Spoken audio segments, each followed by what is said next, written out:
Katakan Habib Ali Al-Habsyi itu, beliau 40 kali bermimpi bertemu dengan Allah, bermimpi bertemu dengan Allah 40 kali, melihat dengan zat yang secara mimpi ya, bukan jaga seperti Rasulullah Nabi Muhammad jasad-jasadnya. Namun kalau manusia hamba tidak mampu untuk sampai ke arah seperti baginda Nabi Muhammad. Ada makhluk dajjal berani membatalkan keturunan cucu Rasulullah SAW. Dunia nggak pernah bisa membantah, tapi iman CS bisa membantah. Orang gila tuh. Kita yang orang awam, yang mana yang benar? Bertanya masih bagus, ada yang nerima. Itulah orang-orang laknat. Itu ahli neraka yang membenarkan apa yang Imat katakan. Itu ahli-ahli neraka. Sedih.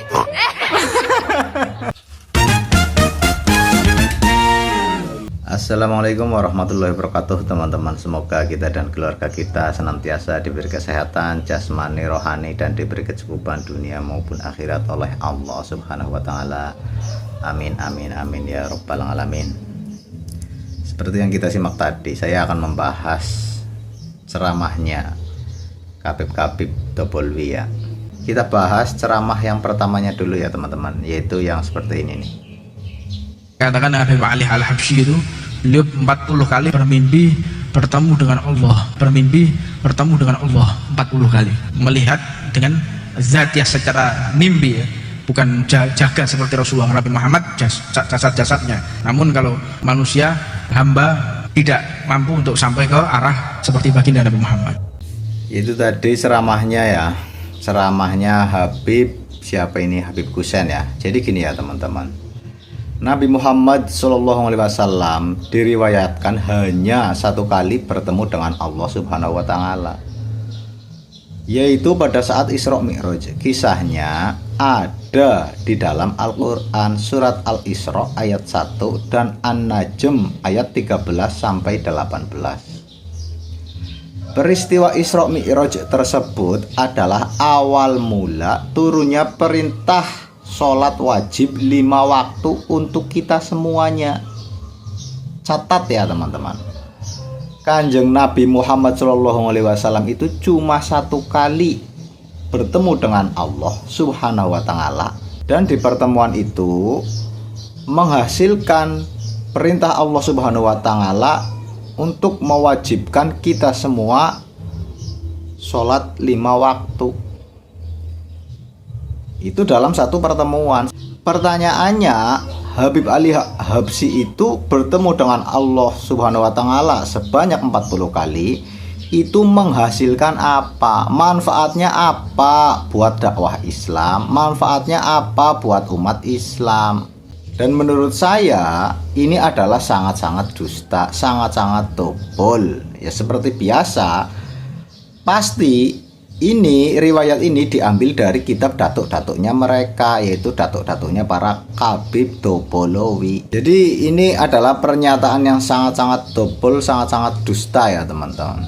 Saya pastikan ini pernyataan yang sangat dusta. Tidak bakalan ada yang menulis tentang cerita itu selain daripada datuknya para Habib Tobolwi. Kita lanjut ya teman-teman. Ada makhluk dajjal berani membatalkan keturunan cucu Rasulullah SAW. Dunia nggak pernah bisa membantah, tapi iman CS bisa membantah. Orang gila tuh. Kita yang orang awam, yang mana yang benar? Bertanya masih bagus, ada yang nerima. Itulah orang-orang laknat. Itu ahli neraka yang membenarkan apa yang Imat katakan. Itu ahli-ahli neraka. Seperti dalam ceramahnya Habib ini, dia menyatakan bahwa Kiai Imat CS itu adalah Dajjal. Padahal gini ya teman-teman, sifat Dajjal itu suka berbohong, pandai berdusta.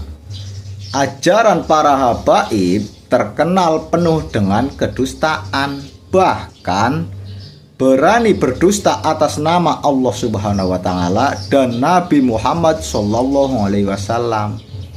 Dan terbukti itu memang ajaran dari kitab datuk mereka. Jadi yang mirip Dajjal itu siapa? Kiai Imad apa para habaib Pahlawi? Orang-orang yang laknat itu sudah dijelaskan di dalam hadis Nabi. barang siapa berdusta atas namaku, maka hendaklah ia mempersiapkan tempat duduknya di neraka. Hadis riwayat Bukhari Muslim. Jadi buat para habaib, selamat menikmati aja ya kursinya di neraka nanti ya. Karena kalianlah para habaiblah yang benar-benar sifatnya itu seperti Dajjal. Dan terbukti banyak banget korban-korban daripada sifat-sifat Dajjal yang ada pada diri habaib Pak Lawi ya.